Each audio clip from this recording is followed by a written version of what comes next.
It's another Silver Smackdown. Today's Thursday, February 28th, and it's about 1:30.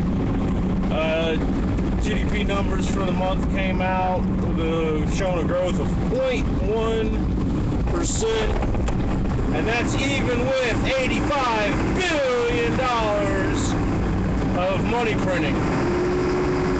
Got the Fed buying $45 billion a month in treasuries and $40 billion a month in mortgage-backed securities.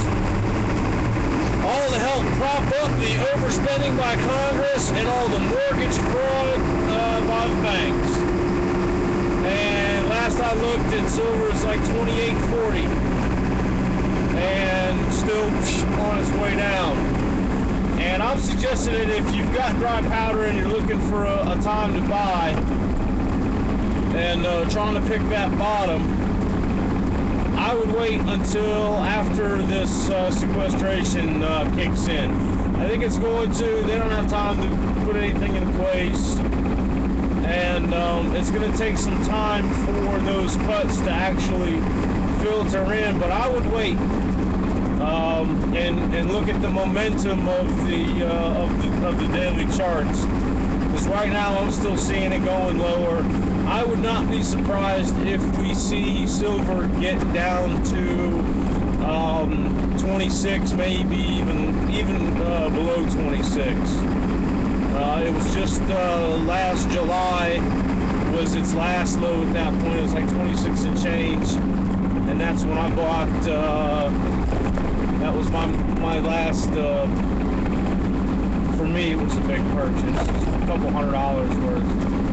But, the point is a lot of people do the dollar cost averaging, during the winter time. It's, a little more difficult for me because I run a seasonal business, so I have no dry powder. But one thing I have started doing during the winter, and everybody needs to start doing this. I think I'm going to title this one Prepping on a Budget. And that's, Chris Dwayne just did a video about the nickel.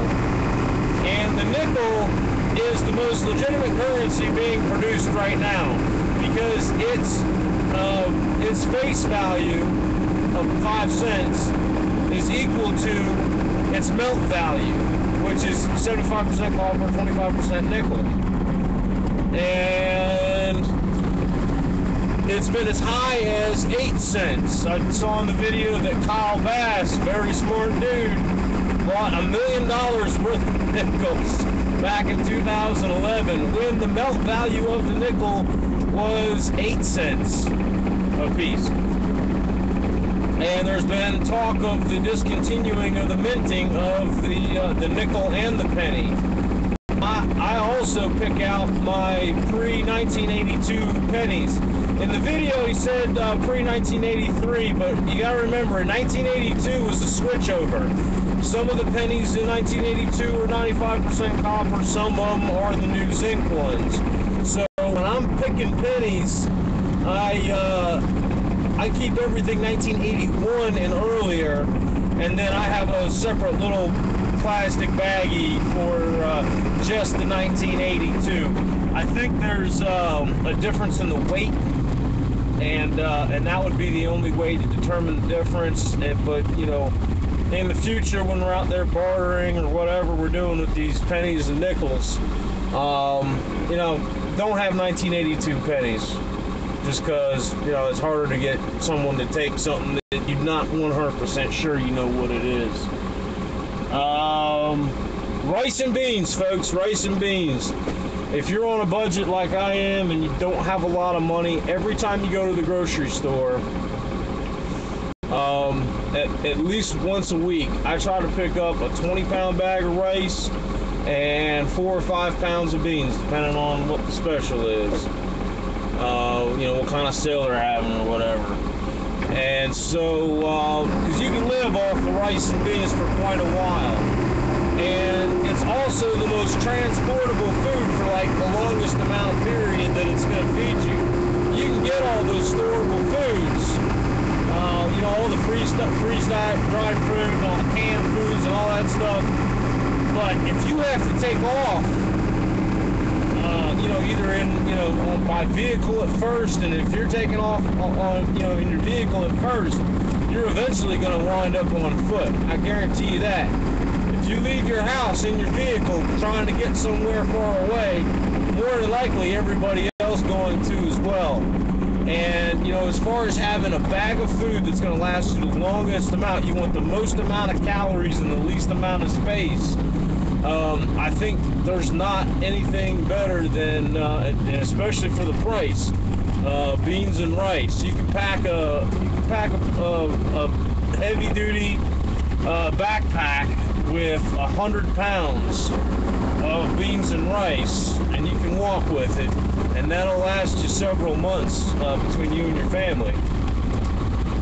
I don't know, I ain't done the math on that, but it'd be a lot better than carrying around a bunch of cans, because you don't know when them cans are, the cans are going to run out a lot faster than just a big old bag of beans and rice. So, and the other one that I picked up was I started buying salt, and because your body needs salt, it helps you absorb water and retain water, and it's also what you got to have in order to preserve meat.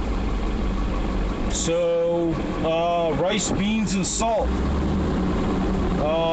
If you're looking for tradables, some good ones are honey and coffee, because both of those keep for a really long time, and they're not that bad for you. Well, actually, really good for you. So that's pretty much it for now. The UK being downgraded, no big surprise there. And as Greg Marino has been saying, look for the US to be downgraded. That's for sure, and that may come as soon as tomorrow once his sequestration goes in, or it might happen if they try to kick the can down the road. If they put off the sequestration, definitely look for a downgrade, unless Moody's and S&P have all been threatened, and which S&P we all know has with a lawsuit if they downgrade. So there are no rules.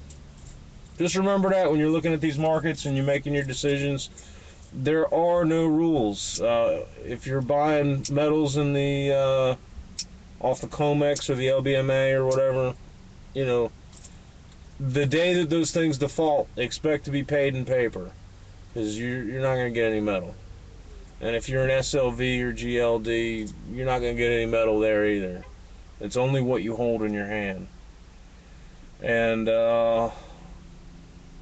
look into local production of food, fuel, and electricity. One of the most powerful things you can do for yourself and your family, and something that I'm doing big time this year that I haven't done before in the past, and I should have, is grow yourself a garden. So, and buy some fruit trees. Get some fruit trees going. They take a couple years to get start bearing fruit. So, just try to picture a time where you're going to be at home with your family, and you're not going to be able to rely on anything outside of your own property for food, fuel, or electricity. So that's the way we need to be thinking about things.